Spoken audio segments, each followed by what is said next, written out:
Hi guys, this is Nick and I'm bringing you something here a little unique. This is a 1967 Ford Shelby GT 500.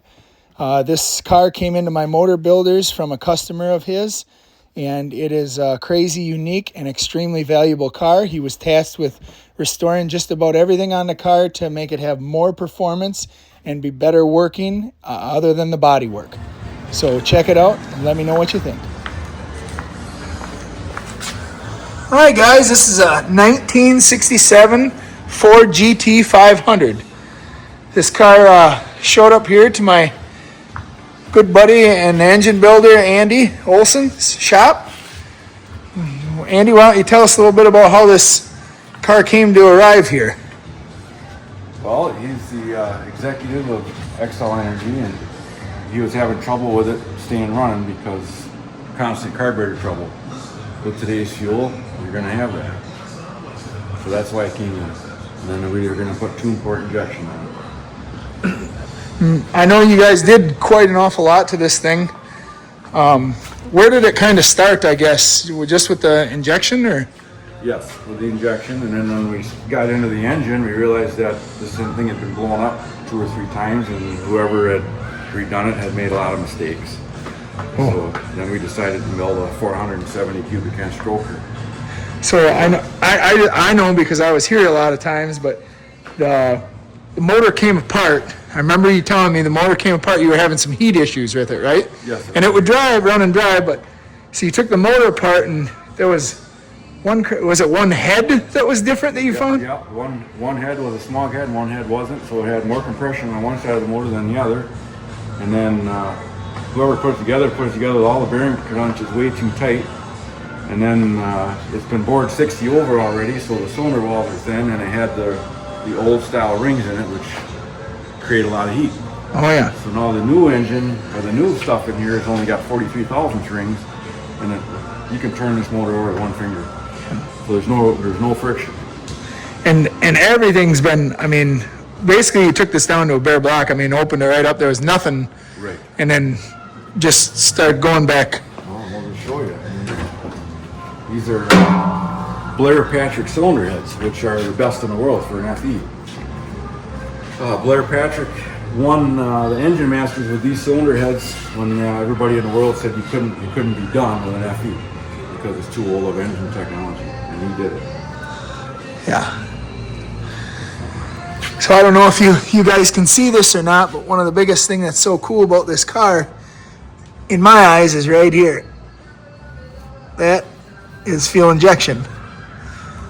So that's Holly Stop. HP. HP.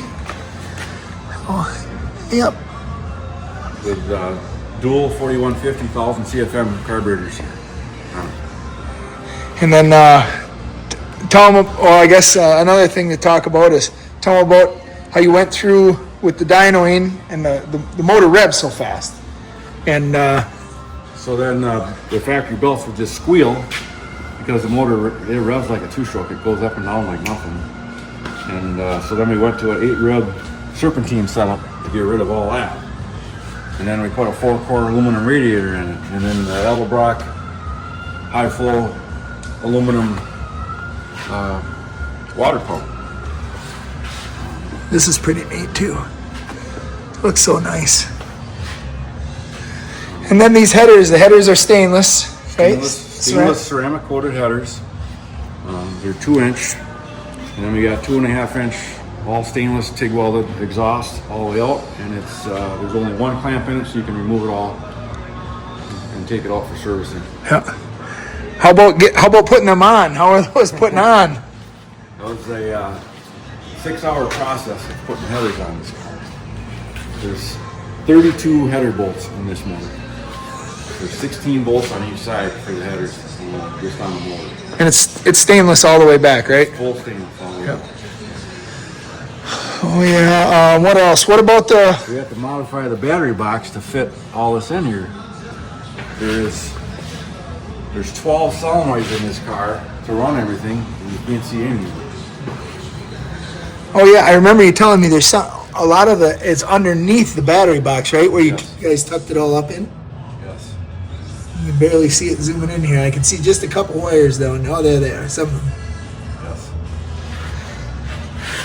Then we put Aeromotive 1970 fuel tank in it, so it went to 20 gallons instead of 16, and that gave us the extra depth to run the intake fuel pump, which is dead quiet.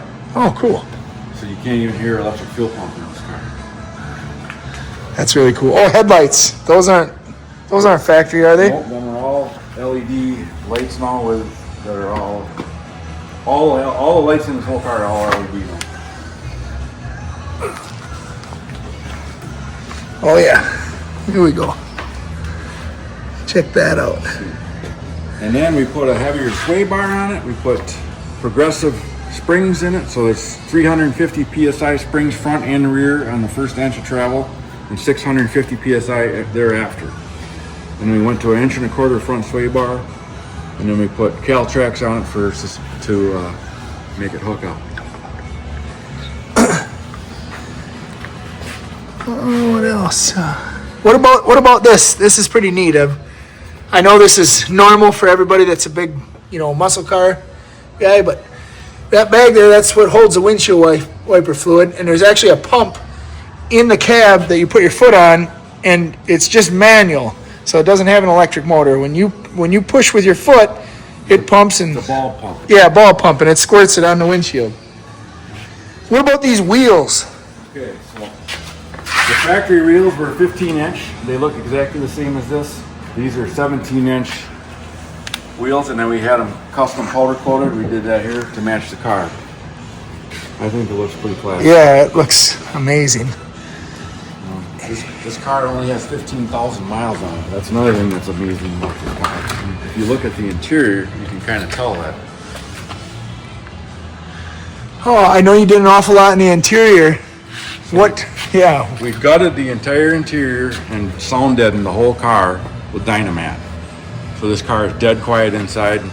And then he had us put in a competition stereo system.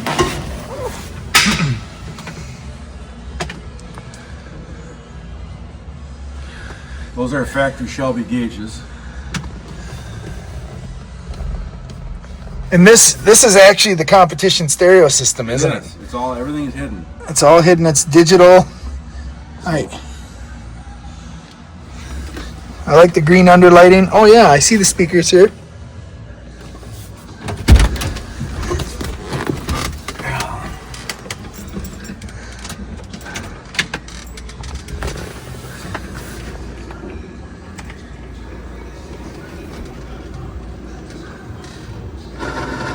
Oh, very cool. So it looks completely factory with it off, and then when you turn it on, it all turns digital. So what's the story with the back here? Oh, this. That's a 2+2 car. Oh, and it does have a roll cage from the factory in it. Yes, factory roll cage. These cars were also built with convertible frame rails, and they also have factory subframe connectors in them. And now this was like something that was popular to have the no seat in the back, or Ford made them a 4-seater for insurance purposes, but they also wanted to look cool as a 2-seater, so they made the fold-down seat. Oh, and they wow. advertise it as this door swings open and you can put your golf clubs in from the back. Okay. And I believe you guys had the panels off. I mean, you paint matched. You found all kinds of stuff in here when you were Right. When you were the interior out to put the aftermarket speaker panel in, it didn't match the same color, and then we realized that somebody had painted it with Rust-Oleum, so we had to sandblast all the plastic, all the interior panels, and repaint them to match the aftermarket or the factory replacement speaker panel. I see. Amazing. Transmission. There was a big deal with your transmission. Yes, that's a drag pack 4-speed, so it has the 1 3/8 input spline. So nobody makes a dual disc clutch for that, so we have to have a custom 12-inch clutch made for it that'll handle the 600 horsepower that it makes now. And then something crazy that I know you just learned or whatever. But tell us a little bit about all these things are awesome, but basically what it amounts to is when you start pumping these cars up and making lots of horsepower, nothing's made to handle this. So everything kind of has to be. So the first test drive with it, when we first wound it up, put it on the rev limiter, it puked a bunch of oil out of the transmission and just cloud of smoke came out the back. Scare the crap out of everybody. But what happens is, after researching it, is when you turn over 5,500 RPMs with these top loaders, the factory vent on top will push all the oil out. So then you have to weld the factory vent shut and put the vent in the tailstock. I see. So then we put the tail, and we ran the vent hose all the way up so it's on top of the rear end now. Very cool. All right, let's move to the back of the car.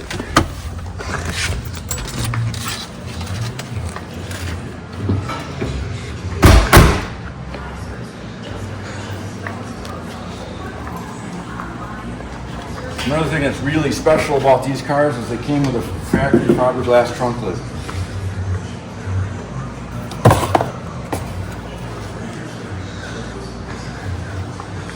What's this here? Oh, that's just Extra. Gonna be. Extra wire. Gotcha. Oh, I see. Yeah, that flips right down. The other thing that's special about these cars is the front end is 3.5 inches longer than a regular car for wind and aerodynamics. And you said it's literally right on the front bumper. You said you could see the difference.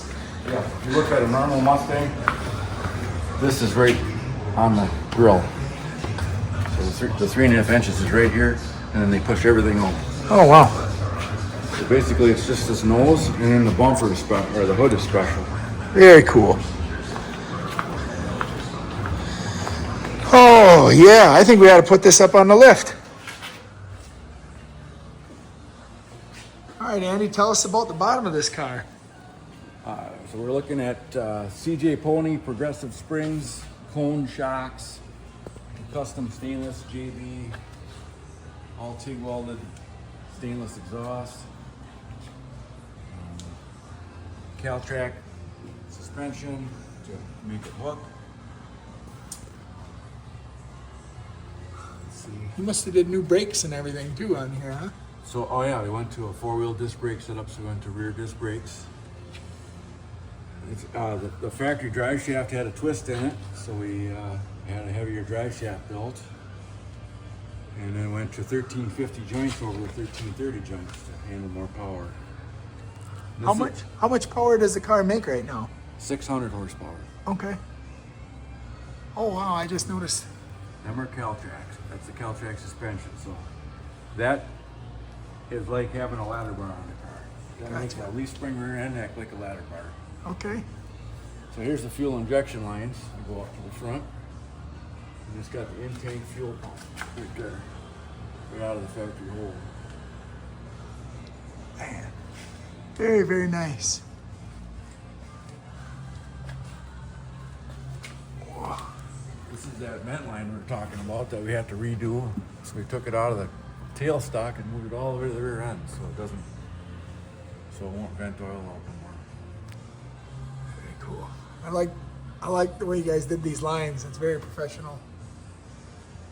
These are the factory subframe connectors, which they made look like a factory frame. But Oh, really? them are not. That was something specific to the GT500? Shelby put them on, yes. And this extra boxed in, that's all Shelby. That's all factory, huh? Yes. Wow. Here's the most screwed up power steering ever made. It looks like something that would be on a go-kart, Yes. but it also looks very technical. Holy moly. Yes. So the way it works, it's got a little pilot valve in here, so every time you move the steering wheel, it moves that pilot valve, which puts oil in either side of the cylinders. Very complicated power steering system. Ford only ran for a couple years. And then this is a stabilizer. Was added in to stabilize the inconsistencies of that power steering. All new bushings. It looks like you replaced just about everything on it. We did everything, yep. That's all brand new steering, all brand new suspension. Sway bar. It's a heavier duty sway bar. Pretty nice oil pan you got here. It's 8-quart Canton oil pan. Those springs and shocks. Springs and shocks. Them are the progressive CJ Pony springs and the cone shocks. My gosh, these headers are tight. How many bolts? 32 bolts in the headers. Wow.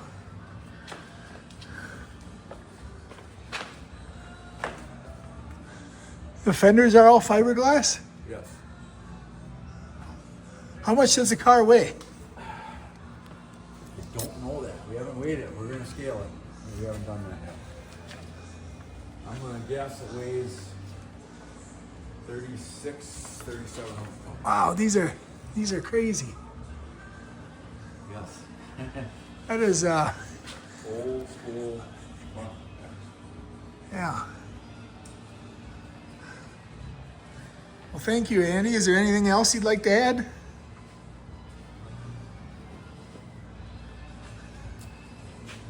don't think so. I think we got her covered. All right, well, I appreciate you showing us this car. I'm sure a lot of people are going to get just as big a kick out of it as me. It's roughly a $500,000 car, who knows, give or take. And it's just not something you see every day, especially something that you're able to do this much work on and get it this nice and this fixed up. So car makes roughly 600 horsepower. Yes. Yeah, pretty cool. Well, thanks a lot, Andy.